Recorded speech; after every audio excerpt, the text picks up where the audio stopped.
Presiden Prabowo Subianto mereshuffle kabinetnya. Prabowo melantik Brian Yuliarto sebagai Mendikti-Saintek menggantikan Satrio Brojonegoro. Apa arti reshuffle perdana kabinet Merah Putih Prabowo? Kita bahas bersama Direktur Eksekutif Indikator Politik Indonesia Burhanuddin Muhtadi. Malam, Mas Burhan.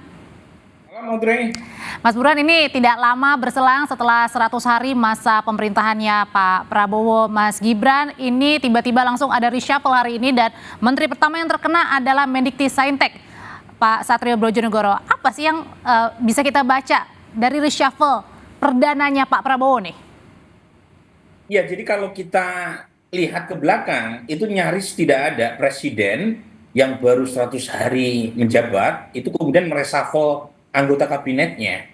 Jadi ini kali pertama Presiden Prabowo dan bahkan menjadi presiden pertama dibanding sebelumnya melakukan bongkar pasang kabinet meskipun cuma satu yang terkena palu godam reshuffle di 100 hari pertama. Jadi kalau misalnya tidak ada kejadian luar biasa, itu saya kira tidak mungkin Pak Satrio kena reshuffle. Kejadian luar biasa apa yang dimaksud, Mas Burhan? Nah, ada setidaknya 3 kontroversi ya yang muncul di publik dan bisa dilihat secara langsung. Yang pertama adalah baru kali pertama ada menteri yang didemo oleh anak buahnya sendiri. Jadi ini menunjukkan akseptabilitas di internal kementerian itu sangat rendah, sehingga jajaran di bawahnya melakukan demo tanpa melalui proses komunikasi yang baik di internal. Yang kedua, bocornya rekaman terkait dengan suara yang diduga Pak Satrio sedang marah-marah kepada anak buahnya di rumah dinas. Lagi-lagi memang belum ada konfirmasi, tetapi bocoran semacam ini bisa keluar sangat mungkin. Meskipun waktu itu Pak Satrio sudah membantahnya ya, Mas. Adalah ya, tapi memang dibantah ya, tetapi melihat suara dan indikasinya memang tidak bisa dipisahkan dari demo internal yang sebelumnya terjadi kan.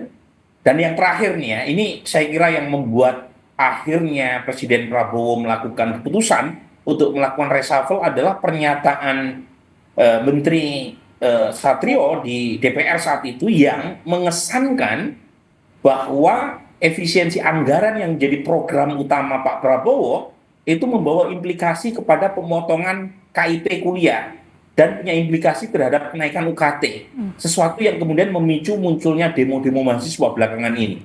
Jadi menurut saya itu yang terakhir ini yang kemudian dibantah langsung oleh Sri Mulyani. Berarti itu adalah puncaknya gongnya pada saat juga ada hashtag Indonesia Gelap.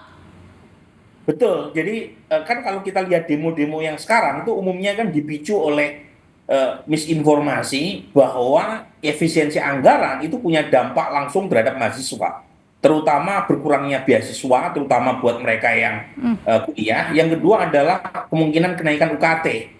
Nah, masalahnya memang kita tidak bisa menyalahkan seluruhnya kepada Pak Satrio sebenarnya, karena komunikasi antar KL kan lemah ya. Jadi tidak terkesan satu suara, satu frekuensi. Jadi penjelasan apa yang dipotong dan hasil pemotongan dipakai untuk apa, itu belum seluruhnya satu frekuensi itu antara pejabat. Dan karenanya Pak Satrio mengeluarkan pernyataan yang kemudian menimbulkan kontroversi besar. Karena tadi komunikasi di internal tidak begitu kuat, ketika akhirnya muncul pernyataan terkait dengan potensi pemotongan beasiswa kuliah dan yang kenaikan UKT oleh Presiden sendiri, itu akhirnya menimbulkan masalah terkait dengan panasnya kursi yang Oke, Mas Burhan, tapi yang juga menarik dari pernyataannya Pak Satrio hari ini pada saat tadi terkena reshuffle adalah saya mundur daripada diberhentikan. Makna apa ini?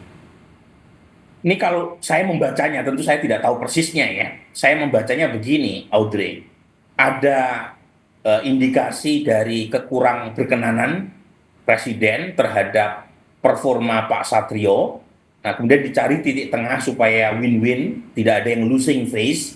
Pak Satrio diminta untuk mengundurkan diri. Tetapi inisiatif pengunduran diri itu tidak datang tiba-tiba, tidak datang di ruang hampa. Jadi ada pesan yang masuk bahwa Presiden tidak lagi berkenan, dan karenanya daripada menimbulkan losing face jika di reshuffle, lebih baik pengunduran diri dimulai dari Pak Satrio.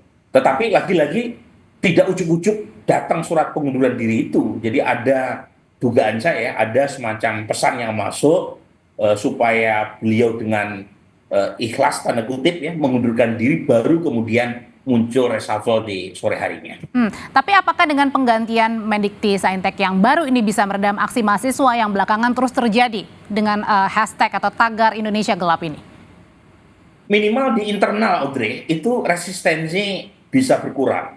Jadi saya coba menempatkan posisi saya dalam situasi yang dihadapi oleh Pak Satrio. So, just put myself in his shoes. Bayangkan menteri ditolak oleh bawahannya sendiri.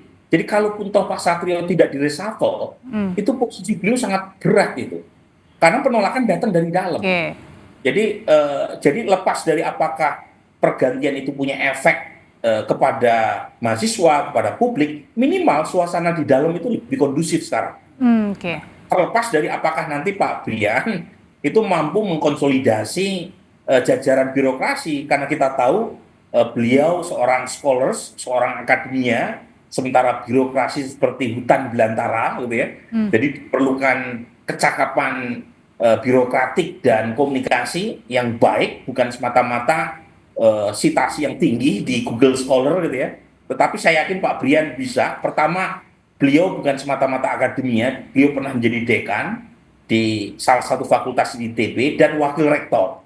Termasuk Meskipun juga itu saja terlalu kecil ya skupnya ya. Mas Burhan, Pengalaman berhubungan dengan birokrasi. termasuk juga sosoknya Pak Brian ini harus mampu menangkap begitu pesannya Pak Prabowo supaya tidak gaduh ke publik dan kemudian tetap berjalan ya sebagaimana mestinya, salah satunya dengan efisiensi anggaran ini tidak memotong biaya-biaya seperti misalnya beasiswa, termasuk juga UKT yang sempat kabarnya naik tapi kemudian sudah dibatalkan, tidak ada yang naik. Iya betul, jadi menurut saya di internal pemerintah pusat harus ada kesamaan cara pandang, terutama di KL ya, karena kan kejadian miskomunikasi antar pejabat bukan hanya antara Pak Satrio dengan Bu Sri Mulyani kan. Jadi beberapa pernyataan-pernyataan sebelumnya itu salah mengartikan, misalnya ketika terjadi penghematan, kemudian apakah variabel belanja pegawai ataukah termasuk belanja barang dan jasa. Belanja pegawai jelas tidak bisa dikorbankan atas nama efisiensi apapun. Tetapi kalau misalnya statusnya kontrak atau honorer seperti yang dialami juru irigasi, penjaga kereta api, karena status mereka bukan ASN, itu kan seringkali yang paling pertama untuk tanda kutip dikorbankan untuk dihemat. Nah, kayak begini-begini ini harus diselesaikan di dalam. Jadi tidak semata-mata mengatakan bahwa yang diefisienkan itu adalah lemak jahat, birokrasi, anggaran, dan yang dipertahankan adalah otot-ototnya. Otot dan lemak itu harus diperinci supaya tidak disalahpahami oleh internal KL. Nah, kalau gitu pertanyaan selanjutnya, Mas Burhan, apakah dalam waktu dekat ini satu menteri yang di-reshuffle atau ada kemungkinan menteri lain yang kemungkinan juga akan di-reshuffle? Karena kan dari gelombang protes mahasiswa, rakyat di media sosial ini juga masih terus diutarakan mereka. Ya, jadi kalau kita melihat sepertinya ini bukan yang pertama, Audrey. Jadi reshuffle ini kemungkinan akan diikuti tahapan-tahapan berikutnya, meskipun kita tidak tahu ya kapan reshuffle berikutnya akan terjadi. Tapi minimal ini memberi pesan serius kepada jajaran kabinet yang lain. Kalau misalnya mereka performa politiknya tidak baik, kinerjanya tidak baik, reputasinya buruk, saat yang sama cantolan politiknya juga lemah, ya siap-siap saja untuk terkena reshuffle berikutnya. Mas Burhan, terima kasih untuk ulasannya. Selamat malam. Terima kasih.